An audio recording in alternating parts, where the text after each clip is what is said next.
गीता का उपदेश अत्यंत पुरातन योग है। श्री भगवान कहते हैं, इसे मैंने सबसे पहले सूर्य से कहा था। सूर्य ज्ञान का प्रतीक है, अतः श्री भगवान के वचनों का तात्पर्य है कि पृथ्वी उत्पत्ति से पहले भी अनेक स्वरूप अनुशासन करने वाले भक्तों को यह ज्ञान दे चुका है। यह ईश्वरीय वाणी है जिसमें संपूर्ण जीवन का सार है एवं आधार है। मैं कौन हूँ? यह देह क्या है? इस देह के साथ क्या मेरा आदि और अंत है? देह के त्यागने के पश्चात क्या मेरा अस्तित्व रहेगा? यह अस्तित्व कहाँ और किस रूप में होगा? मेरे संसार में आने का क्या कारण है? मेरे देह त्यागने के बाद क्या होगा? कहाँ जाना होगा? किसी भी जिज्ञासु के हृदय में यह बातें निरंतर घूमते रहती है। हम सदा इन बातों के बारे में सोचते हैं और अपने स्वरूप को नहीं जान पाते। गीता शास्त्र में इन सभी के प्रश्नों के उत्तर सहज ढंग से श्री भगवान ने धर्म संवाद के माध्यम से दी है।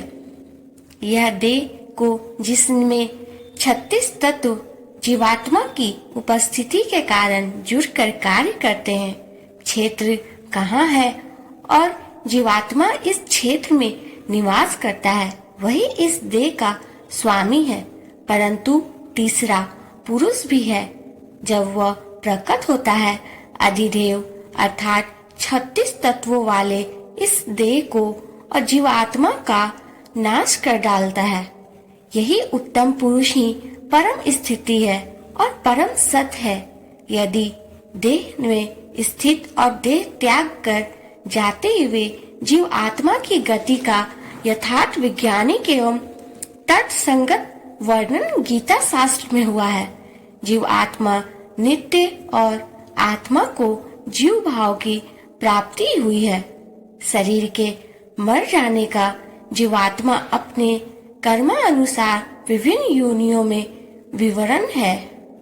गीता का प्रारंभ धर्म शब्द से होता है तथा गीता के 18वें अध्याय के अंत में इसे धर्म संवाद कहा है। धर्म का अर्थ है धारण करने वाला अथवा जिसे धारण किया गया है। धारण करने वाला जो है उसे आत्मा कहा गया है और जिसे धारण किया है वह प्रकृति है। आत्मा इस संसार का बीज अर्थात पिता है और प्रकृति गर्भ धारण करने वाली योनि अर्थात माता है। धर्म शब्द का प्रयोग गीता में आत्म स्वभाव एवं जीव स्वभाव के लिए जगह जगह प्रयुक्त हुआ है। इसी परिपेक्ष में धर्म एवं अधर्म को समझाना आवश्यक है। आत्मा का स्वभाव धर्म है अथवा कहा जाए धर्म ही आत्मा है। आत्मा का स्वभाव है पूर्ण शुद्ध ज्ञान। ज्ञान ही आनंद है और शांति का अक्षय धाम है। इसके विपरीत अज्ञान, अशांति, कलेश और अधर्म का घोतक है।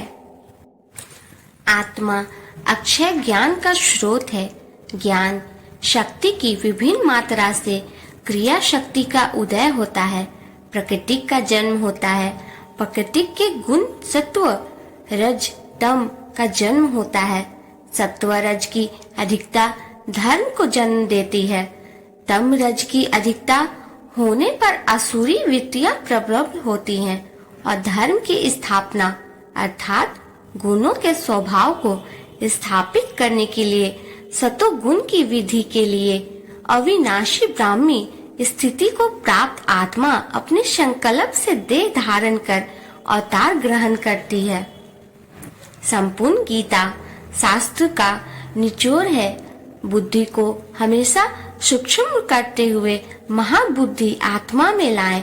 रक्तों तथा संसार के कर्म अपने स्वभाव के अनुसार सरल रूप से करते रहो। स्वभावगत कर्म करना सरल है और दूसरे के स्वभावगत कर्म को अपना कर चलना कठिन है, क्योंकि प्रत्येक जीव भिन्न भिन्न प्रकृति को लेकर जन्मा है। जीव जिस प्रकृति को लेकर संसार में आया है उसमें सरलता है, उसका निर्वाह हो जाता है। श्री भगवान ने संपूर्ण गीता शास्त्र में बार बार आत्मरत आत्मस्थिति होने के लिए कहा है।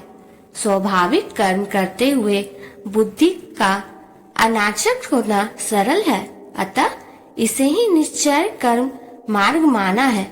यद्यपि अलग अलग देखा जाए तो ज्ञान योग, बुद्धि योग, कर्म योग, भक्ति योग आदि का गीता में उपदेश दिया है, परंतु सूक्ष्म दृष्टि से विचार किया जाए तो सभी योग बुद्धि से श्री भगवान को अर्पण करते हुए किए जा सकते हैं।